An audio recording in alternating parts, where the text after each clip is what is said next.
Langkah awal yang harus dilakukan untuk menangani burung trucuk ombyokan sebelum disetting adalah penjinakan.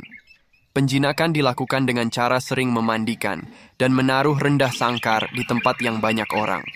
Ini bertujuan untuk membiasakan burung dengan kondisi yang baru.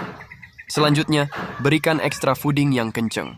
Ulat Hongkong dan jangkrik bisa menjadi pilihan. Untuk vitamin, kita bisa menggunakan trucukan premium, karena trucukan premium sudah terbukti membuat trucuk ombyokan menjadi cepat mapan. Yang tertarik dengan produk ini bisa check out di keranjang.